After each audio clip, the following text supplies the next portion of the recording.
അപ്രതീക്ഷിതമായി പെയ്ത കനത്ത മഴയിൽ സ്തംഭിച്ച് രാജ്യതലസ്ഥാനം. മഴയ്ക്കൊപ്പം ഇടിമിന്നലും കാറ്റും ആലിപ്പഴ വീഴ്ചയും. മരങ്ങൾ കടപുഴകി വീണ് പലയിടത്തും ഗതാഗതം തടസ്സപ്പെട്ടു. വൈദ്യുതി ബന്ധവും താറുമാറായി. വിമാനത്താവളങ്ങളിലും പ്രതിസന്ധിയായി. ആലിപ്പഴ വർഷത്തിൽ വിമാനത്തിന് കേടുപാടുകൾ സംഭവിച്ചു. പല വിമാനങ്ങളും വഴിതിരിച്ചു വിട്ടു. മെട്രോ സർവീസുകൾ താൽക്കാലികമായി നിർത്തി.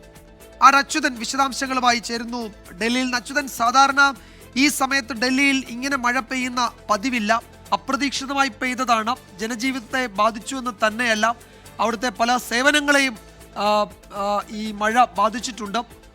വൈദ്യുതി ബന്ധമൊക്കെ പൂർവ്വസ്ഥിതിയിലായോ? എന്താണ് ഒടുവിലത്തെ വിവരങ്ങൾ അച്യുതൻ?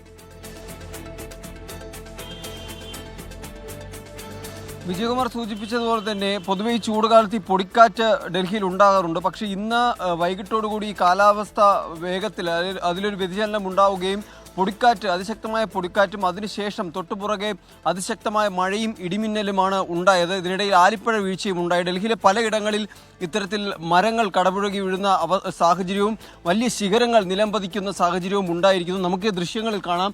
ഇവിടുത്തെ ഞാൻ നിൽക്കുന്ന ഇടത്തെ റൗസോവിനി കോടതിയുടെ പരിസരമാണ്. ഇതിനിടത്തെ ഒരു സ്ട്രീറ്റ് ലൈറ്റാണ് ഈ നിലംപതിച്ച് കിടക്കുന്നത്. അതിൻ്റെ ചില്ലെല്ലാം തകർന്ന നിലയിലാണുള്ളത്. അത്രയ്ക്ക് അതിശക്തമായ കാറ്റാണ് ഡൽഹിയിൽ ഉണ്ടായത്. ഒപ്പം തന്നെ അതിശക്തമായ മഴയും ഇടിമിന്നലും കൂടി രൂക്ഷമായി തുടരുന്നൊരു സാഹചര്യമുണ്ടായി. പല വിമാന സർവീസുകളെ ഇത് ബാധിച്ചിട്ടുണ്ട്. ഡൽഹിയിലേക്കുള്ള വിമാനങ്ങൾ വഴിതിരിച്ചു വിട്ടു. ഒപ്പം തന്നെ ഡൽഹിയിൽ നിന്ന് പുറപ്പെടേണ്ട വിമാനങ്ങൾ അത് വൈകുകയാണ് എന്നാണ് ഇപ്പോൾ എയർപോർട്ട് അതോറിറ്റി ഇതുമായി ബന്ധപ്പെട്ട് അറിയിച്ചിരിക്കുന്നത്. പെട്ടെന്നാണ് ഈ കാലാവസ്ഥയിൽ ഒരു മാറ്റം ഡൽഹിയിൽ അനുഭവപ്പെടുന്നത്. ഒപ്പം തന്നെ മെട്രോ സർവീസുകളെയും ഇത് ബാധിച്ചിട്ടുണ്ട്. പല ഭാഗത്തേക്കുള്ള മെട്രോ സർവീസ്, അതായത് മെട്രോ ലൈനിൽ, മെട്രോ ട്രാക്കിൽ ഈ കാറ്റിനൊപ്പം ചില വസ്തുക്കൾ പതിച്ചു എന്നാണ് അധികൃതർ പറയുന്നത്. അതായത് റൂഫിംഗ് ഷീറ്റ് അടക്കമുള്ള വസ്തുക്കളാണ് ഈ ട്രാക്കിലേക്ക് പതിച്ചത്. അതുകൊണ്ട് തന്നെ അതൊക്കെ ഒന്ന് ട്രാക്കിലെ ഗതാഗതം പുനഃസ്ഥാപിക്കാൻ സമയമെടുക്കും. അതുകൊണ്ട് അഡ്വൈസറി, ഇപ്പോൾ ചില മാർഗനിർദ്ദേശങ്ങൾ കൂടി ഇപ്പോൾ മെട്രോ അധികൃതർ നൽകിയിട്ടുണ്ട്. എൻ്റെ പിന്നിലായി കാണാം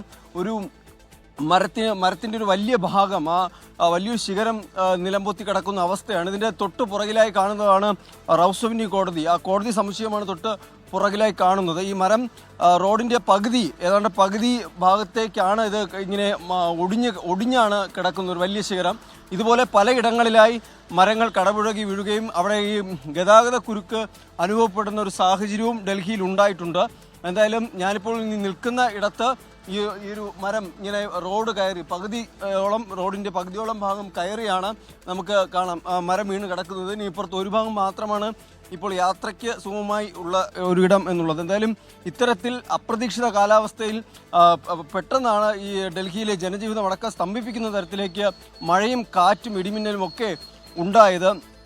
ഒപ്പം തന്നെ ഡൽഹിയിൽ നിന്ന് ശ്രീനഗറിലേക്ക് പുറപ്പെട്ട ഇൻഡിഗോയുടെ വിമാനം, ആ വിമാനം അടിയന്തര ലാൻഡിംഗ് നടത്തുന്ന ഒരു സാഹചര്യം ഉണ്ടായി വിജയകുമാർ. അതായത് ഇൻഡിഗോ ഫ്ലൈറ്റ് 6E2142 എന്ന വിമാനമാണ് അടിയന്തര ലാൻഡിംഗ് നടത്തിയത്. ഈ ആലിപ്പഴ വീഴ്ചയെ തുടർന്ന് ആ വിമാനത്തിൻ്റെ മുൻഭാഗത്ത് ചില കേടുപാടുകൾ ഉണ്ടായി എന്നാണ് ഇൻഡിഗോ അധികൃതർ അറിയിക്കുന്നത്. അതിനെ തുടർന്നാണ് ശ്രീനഗറിൽ അടിയന്തര ലാൻഡിംഗ് നടത്തിയത്. പക്ഷേ യാത്രക്കാരും ക്രൂ അംഗങ്ങളും എല്ലാം സുരക്ഷിതർ എന്ന ഒരു വാർത്ത കൂടിയാണ് നമുക്ക് അതുമായി ബന്ധപ്പെട്ട ലഭിക്കുന്നത്. എന്തായാലും അപ്രതീക്ഷിത മഴയിൽ രാജ്യതലസ്ഥാനം അതൊരു പ്രതിസന്ധിയിലേക്ക് എത്തി എന്ന് വേണം പറയാൻ വിജയകുമാർ.